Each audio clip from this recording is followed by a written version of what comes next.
ಆ ಬಳಿಕ ದಕ್ಷಿಣ ಕನ್ನಡ, ಉತ್ತರ ಕನ್ನಡ ಹೋಯಿತು. ಹಾಗೆಂತ ಕೊಡುಕೊಳ್ಳುವಿಕೆ ನಮ್ಮಲ್ಲೂ ಇತ್ತು. ಈಗ ನಮ್ಮ ತೆಂಕುತಿಟ್ಟಿನ ಚಾಳು ಕುಣಿತ ಬೆಳಗಿನಿಂದ ಬಂದದ್ದು, ಹೀಗೆ ಅನೇಕ ನಾಟಕೀಯ ವೇಷಗಳು ತೆಂಕಿನಿಂದ ಬೆಳಗಿನವರು ಅನುಕರಣೆಯನ್ನು ಮಾಡಿದ್ದಾರೆ. ಈ ಪರಸ್ಪರ ಕೊಡುಕೊಳ್ಳುವಿಕೆ, ವಿನಿಮಯ ಎಲ್ಲ ತಿಟ್ಟುಗಳಲ್ಲಿ ಇತ್ತು. ಮೂಲತಃ ಎಲ್ಲವೂ ಒಂದು ತೆಂಕುತಿಟ್ಟು ಅಂತ ಹೇಳಿದ್ರು. ನಮ್ಮ ಕಡೆ ಹೆಚ್ಚು ನಮ್ಮವರು ಜಾಗಟೆ ನಾಡ ಅಂತ ಹೇಳಿದ್ರು. ಹೀಗೆ ಈ ರೀತಿಯ ಒಂದು ರೀತಿಯ ಭಿನ್ನ ಭಿನ್ನ ಅಭಿಪ್ರಾಯಗಳು ಪ್ರಾದೇಶಿಕವಾಗಿ ಇದೆ. ಮತ್ತೆ ತಮ್ಮ ಪ್ರದೇಶದ ಬಗೆಗೆ ವಿಶೇಷವಾದ ಒಲವು ಪ್ರತಿ ಕಡೆಯಲ್ಲೂ ಇದೆ. ಅದಕ್ಕೆ ಅಭಿವೃದ್ಧಿಯ ಕಾರಣ ಅಂತ ನಾನು ಅಂದ್ಕೊಂಡಿದ್ದೆ.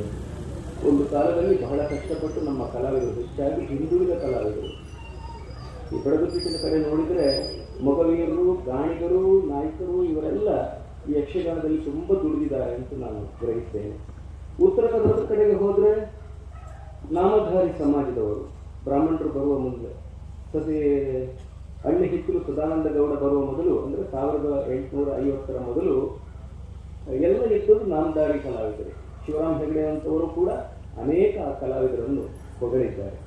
ಈ ದಿಟ್ಟಿಗೆ ಬಂದರೆ ಪೂಜ್ಯರು ರಂಗಸ್ಥಳ ಏರಲಿಕ್ಕೆ ಕೂಡುದು ಎಂಬಂಥ ಒಂದು ನಿಬಂಧನೆ ಒಂದು ಇತ್ತೀಚೆಗಿನವರೆಗೆ ಇತ್ತು.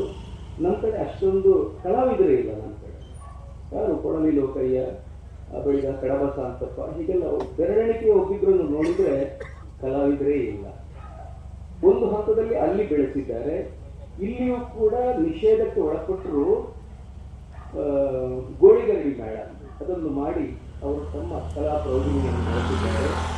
ಉತ್ತರ ಕನ್ನಡಕ್ಕೆ ಹೋದರೆ ಮಾವಿನ ಕೂರ್ವ ಮೇಳ ಅಂತ ಹೇಳಿ ಒಂದು ಬೈಸಿರದ್ದೇ ಮೇಳ ಇತ್ತು. ಹೀಗೆ ಈ ಜನಾಂಗೀಯ ಭೇದಗಳಿಂದ ಕೆಲವೆಲ್ಲ ತೊಂದರೆ ಕಲಾವಿದರಿಗೆ ಆಗಿದೆ. ಆದರೆ ಈಗ ಎಲ್ಲ ಕಾಲ ಪ್ರಭಾವದಿಂದ ಎಲ್ಲವೂ ಮಾರ್ಪಾಡಾಗಿ ಹೋಗಿದೆ. ಸಮಾಜದ ಭಾವೈಕ್ಯತೆಗೆ ಸಾಮರಸ್ಯ ಏನು ಅಂತ ತೋರಿಸಿಕೊಟ್ಟವರು ಯಕ್ಷಗಾನ ಕಲಾವಿದರು. ಈ ಎಲ್ಲ ಸಮುದಾಯದವರು ಈ ಕೆಲಸವನ್ನು ಮಾಡಿದ್ರು, ದುಡಿತಾ ಇದ್ರು ಎಲ್ಲ ಒಟ್ಟಿಗೆ. ಬ್ರಾಹ್ಮಣರು ಬಂದರೂ ಕೂಡ ಎಲ್ಲ ಒಟ್ಟಿಗೆ ಸಹೋದರರಂತೆ ಇಲ್ಲಿ ನಾವು ದುಡಿಯುತ್ತಾ ಇದ್ದೆವು. ನಾರಾಯಣ ಗುರುಗಳು ಸ್ವಾಮಿಗಳು ಹೇಳಿದ್ದಾರೆ, ಬ್ರಹ್ಮಶ್ರೀ ನಾರಾಯಣ ಗುರುಗಳ ಸ್ವಾಮಿಗಳು ಕೇರಳದವರು, ಜಾತಿ ಮದಂ ಏದಾಯ ನಾನ್ ಮನುಷ್ಯನ್ ನನ್ನಾಯ ನದಿ. ವೇದದ ಸಂದೇಶಕ್ಕಿಂತ ಮಿಗಿಲಾದ ಒಂದು ಸಂದೇಶ, ಅದನ್ನು ಸಾಕಾರಗೊಳಿಸಿದ್ದು ಈ ಯಕ್ಷಗಾನ ಕಲೆ ಅಂತ ನಾನು ಅಂದ್ಕೊಂಡಿದ್ದೇನೆ. ಹೀಗೆ ಎಲ್ಲರೂ ಈ ಯಕ್ಷಗಾನವನ್ನು ಅಭ್ಯಾಸ ಮಾಡಿ ತಮ್ಮ ತಮ್ಮ ಕೊಡುಗೆಗಳನ್ನು ಪ್ರತಿಯೊಬ್ಬ ಕಲಾವಿದರು ಕೂಡ ಇಲ್ಲಿ ನೀಡಿದ್ದಾರೆ. ಇಲ್ಲಿಯ ವಿಶೇಷ ಏನು ಅಂತ ಹೇಳಿದರೆ, ತೆಂಕಿನವನಾದಂತಹ ನನ್ನನ್ನು ತೀರಾ ತೆಂಕುತಿಟ್ಟಿನವ ಅಂತ ತಿರಸ್ಕರಿಸದೆ ಬಡಗಿನವರ ಜೊತೆಯಲ್ಲಿ ಈ ಸನ್ಮಾನವನ್ನು ಮಾಡಿದ್ದಾರೆ. ತೆಂಕು ಬಡಗು ಯಾವುದೇ ಭೇದಗಳಿಲ್ಲದೆ ಸನ್ಮಾನವನ್ನು ಮಾಡಿದ ಈ ಸಂಘಟಕರಿಗೆ ಮತ್ತೆ ಅದನ್ನು ತಾಳ್ಮೆಯಿಂದ ನೋಡಿದ ಕೇಳಿದ ನಿಮಗೆಲ್ಲರಿಗೂ ನಾನು ವಿಶೇಷವಾಗಿ ಅಭಿನಂದನೆಯನ್ನು ಸಲ್ಲಿಸ್ತಾ ಇದ್ದೇನೆ. 2 ಮಾತು ಆಡಬೇಕು ಅಂತ ಹೇಳಿದರು. ಪ್ರಯತ್ನಪಟ್ಟು ನಾನು ಡಾಕ್ಟರೇಟ್ ಪದವಿ ಪಡೆದಿದ್ದೇನೆ. ಯಕ್ಷಗಾನ ಕರಾವಳಿ ಕರ್ನಾಟಕದ ವೃತ್ತಿರಂಗ ಭೂಮಿಯ ಬಹುಮುಖಿ ಅಧ್ಯಯನ. ಯಾಕಂದರೆ ತೆಂಕು ಬಡಗು ಬಡ ಬಡಗು ಎಲ್ಲ ಬರುತ್ತೆ ಇದರಲ್ಲಿ. ಇದು ನನ್ನ ಸಂತೋಷಕ್ಕಾಗಿ ನಾನು ಮಾಡಿದ್ದೇನೆ. ಆದರೂ ಇದನ್ನು ದೊಡ್ಡ ಕೆಲಸ ಅಂತ ಗುರುತಿಸಿ ನನ್ನನ್ನು ಗೌರವಿಸಿದ್ದಕ್ಕಾಗಿ ಅವರನ್ನು ವಿಶೇಷವಾಗಿ ಅಭಿನಂದಿಸುತ್ತೇನೆ. ಜೊತೆಗೆ ಪ್ರಾಥಮಿಕ ಶಾಲೆಯಲ್ಲಿ ಕಲಿತ ಒಂದು ಹಾಡು ಹೆಚ್ಚಿನ ಅಂಶ ನನ್ನ ನೆನಪು ದಿಟವಾಗಿದ್ದರೆ ಅದು ಪಂಜಮಂಗೇಶ್ವರಾಯರ ಹಾಡು ಅಂತ ಅಂದ್ಕೊಂಡಿದ್ದೇನೆ.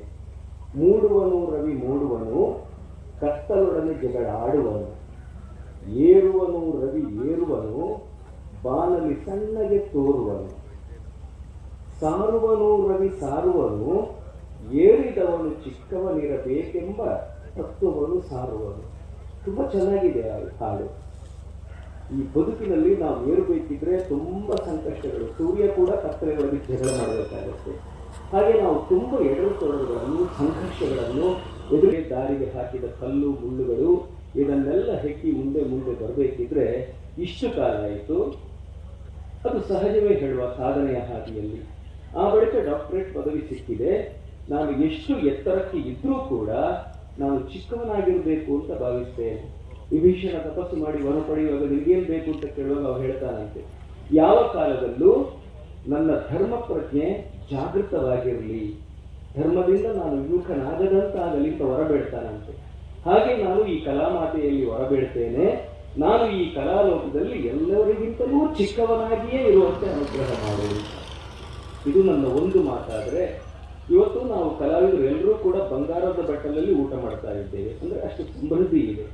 ಆದರೆ ಒಂದು ಕಾಲದಲ್ಲಿ ಈ ಹೊರೆಯನ್ನು ಹೊತ್ತುಕೊಂಡು, ಪೆಟಾರಿಗಳನ್ನು ಹೊತ್ತುಕೊಂಡು ಕಾಲ್ನಡಿಗೆಯಲ್ಲಿ ಊರೂರು ಸಂಚಾರ ಮಾಡಿ, ಗಾಡಿ ಬಂದರೂ ಹೊಳೆ ಸಿಕ್ಕಿದ್ರೆ ಗಾಡಿಯ ಚಕ್ರ ತೆಗೆದು ಅದನ್ನು ಹೊಳೆ ದಾಟಿ ಜೋಡಿಸಿ ಆ ಬಳಿಕ ಪ್ರಯಾಣ ಮಾಡ್ತಾ ಇದ್ರು. ಎಷ್ಟು ಏಕಾದಶಿ ಆಚರಣೆ ಮಾಡಿದ್ದಾರೆ ಅಂತ ನಮಗೆ ಗೊತ್ತಿಲ್ಲ. ಕಾಡಿನ ಸೊಪ್ಪು, ತೋಡಿನ ನೀರು ಕುಡಿದು ಕಷ್ಟಪಟ್ಟು ರಾತ್ರಿಯಿಂದ ಬೆಳಗುವವರೆಗೆ 5-6 ವೇಷಗಳನ್ನು ಮಾಡಿ ಈ ಸುಂದರ ಕಲೆಯನ್ನು ಉಳಿಸಿ ನಮಗೆ ಕೊಟ್ಟಿದ್ದಾರಲ್ಲ, ಅವರನ್ನು ಈ ಸಂದರ್ಭದಲ್ಲಿ ನೆನಪು ಮಾಡಬೇಕು. ಮತ್ತೆ ನೀವೆಲ್ಲರೂ ಗೌರವದಿಂದ ಸಮರ್ಪಿಸಿದಂತಹ ಈ ಸನ್ಮಾನವನ್ನು ಇಲ್ಲಿ ಯಕ್ಷಗಾನಕ್ಕಾಗಿ ತಮ್ಮನ್ನು ತೇದು ಈ ದೇಹವನ್ನು ತ್ಯಜಿಸಿ ನಕ್ಷತ್ರ ರೂಪಿಗಳಾಗಿ ಆಕಾಶದಲ್ಲಿ ಈಗಲೂ ಆಟ ನೋಡ್ತಾ ಇದ್ದಾರಲ್ಲ, ಆ ಹಿರಿಯ ಕಲಾವಿದರ ಪಾದಗಳಿಗೆ, ಆತ್ಮಗಳಿಗೆ ಈ ಸನ್ಮಾನವನ್ನು ಸಮರ್ಪಿಸಿ ನನ್ನ ಮಾತುಗಳನ್ನು ನಿಲ್ಲಿಸ್ತೇನೆ. ನಮಸ್ತೆ. ಯಕ್ಷಗಾನ ಗೆಲ್ಗೆ, ಸಿರಿಗನ್ನಡನ ಗೆಲ್ಗೆ. ರಾಘವೇಂದ್ರ ಅವರು